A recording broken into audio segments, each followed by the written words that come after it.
झारखंड में 2 चरणों में होने वाले विधानसभा चुनाव के बीच इस बार के चुनाव में अवैध घुसपैठ और डेमोग्राफिक बदलाव का मुद्दा गरमाया हुआ है, जिसका असर झारखंड विधानसभा चुनाव पर भी दिख रहा है। मुख्य रूप से झारखंड के संथाल परगना में हो रहा डेमोग्राफिक बदलाव इस समय राज्य सरकार से लेकर केंद्र सरकार तक के लिए चिंता का विषय बना हुआ है। हाल ही में केंद्र सरकार ने इलाके में हो रहे जनसांख्यिकी बदलाव से संबंधित हाईकोर्ट में एक जवाब दाखिल किया, जिसमें चौंकाने वाले खुलासे हुए। आज हम आपको राजधानी रांची से 340 किलोमीटर दूर पाकुड़ जिले की तस्वीर दिखा रहे हैं, जहां कुछ वर्षों में बहुसंख्यक मानव अल्पसंख्यक बन गए हैं।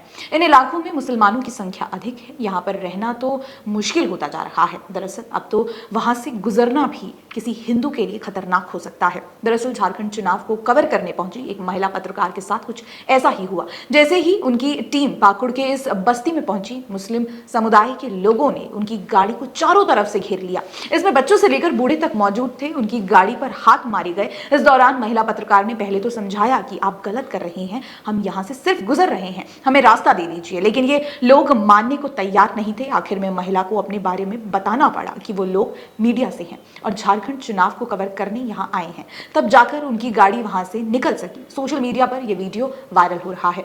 सोचिए, उस दिन कुछ भी हो सकता था। गाड़ी पर हमला हो सकता था, गाड़ी के भीतर बैठी महिला पत्रकारों के साथ बुरा बर्ताव हो सकता था, उनके कैमरे तोड़े जा सकते थे। लेकिन गनीमत रही कि वो लोग वहां से सुरक्षित निकल गए। इस वीडियो को रिपोस्ट करते हुए झारखंड के बीजेपी अध्यक्ष और राज्य के पूर्व मुख्यमंत्री बाबूलाल मरांडी ने एक्स पर लिखा है कि बदलती डेमोग्राफी के कारण झारखंड में स्थिति इतनी विभत्स हो चुकी है कि पाकुड़ जैसे इलाके में बहुसंख्यक समाज का घुसने पर भी प्रतिबंध लग गया है। जब मीडिया कर्मियों के साथ ये दुर्व्यवहार कर धमकी दी जा रही है तो बाकी लोगों की क्या स्थिति होगी? हमारा भी सवाल यही है कि जब मीडिया कर्मियों के साथ ये हो रहा है तो कोई आम हिंदू वहां से कैसे गुजर सकता है? ऐसी स्थिति में इस इलाके में कोई हिंदू सुरक्षित अपने परिवार के साथ कैसे रह सकता है? जी हाँ, ये इतना आसान नहीं है। सवाल ये भी है कि क्या अब अपने ही देश में बहुसंख्यकों को विशेष समुदाय की परमिशन लेकर उस इलाके में जाना होगा? दरअसल पाकुड़ झारखंड के 3 जिलों और पश्चिम बंगाल के 2 जिलों को छूता है, जिसमें साहिबगंज, गोड्डा और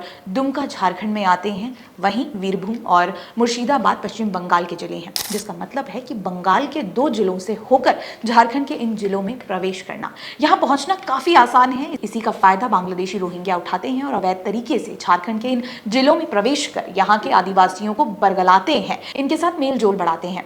कई मामले तो ऐसे सामने आए हैं कि ये रोहिंग्या मुसलमान आदिवासी लड़कियों को फुसलाकर उनसे शादी कर लेते हैं और घर के जमाई बन जाते हैं, जिसके बाद उनकी संपत्ति भी अपने नाम कर लेते हैं। इन्हीं जगहों को जमाई टोला कहा जाता है।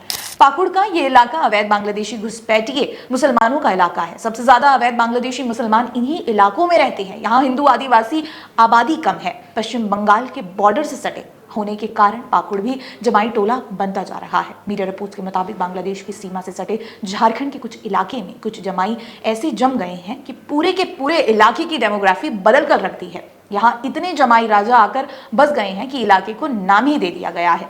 माना जाता है कि बांग्लादेशी घुसपैठियों को जमाई बनने के लिए एक पूरा नेटवर्क काम करता है, जो इन्हें इजी टारगेट चुनने से लेकर उसे फंसाने तक में मदद करता है। जुलाई 2024 में पाकुड़ के तारानगर में बांग्लादेशी घुसपैठियों की वजह से हिंदुओं को अपने घर छोड़कर भागने को मजबूर होना पड़ा है। ऐसा ही वीडियो सोशल मीडिया पर भी वायरल हुआ था, जिसमें बांग्लादेशी घुसपैठिए जनजातीय लोगों को खुलेआम धमकी देते हुए कह रहे थे, जीना मुश्किल कर देंगे। दरअसल झारखंड विधानसभा चुनाव की तारीखों की घोषणा से पहले ही बीजेपी लगातार डेमोग्राफी चेंज को लेकर आवाज उठा रही है। केंद्रीय गृह मंत्री अमित शाह का तेवर इन अवैध रोहिंग्या और बांग्लादेशियों को लेकर काफी सख्त है। इस कड़ी में अमित शाह ने पिछले हफ्ते ही अवैध रोहिंग्या और बांग्लादेशियों को बाहर निकालने का आह्वान किया है।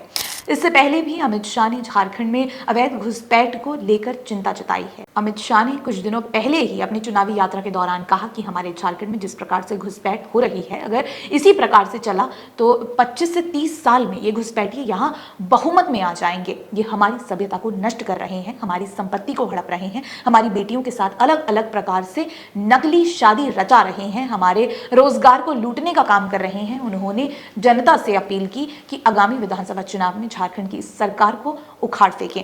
अवैध घुसपैठियों का मुद्दा बीजेपी के गोड्डा से सांसद निशिकांत दुबे भी लगातार सदन में उठाते रहे हैं। सदन में उन्होंने बड़ा खुलासा करते हुए कहा था कि मेरे लोकसभा क्षेत्र में आने वाले विधानसभा क्षेत्र में करीब 267 बूथों पर मुसलमानों की आबादी 117% गई है। झारखंड में 25 ऐसी विधानसभा सीटें हैं जहां ये आबादी 123% आबादी बढ़ी है। अब आप समझिए ये कोई छोटा खेल नहीं है, एक पूरा नेक्सस इसके पीछे काम कर रहा है। आखिर में सवाल ये भी है कि क्या ये झारखंड तक सीमित है या फिर और भी राज्यों में ऐसा ही खेल चल रहा है।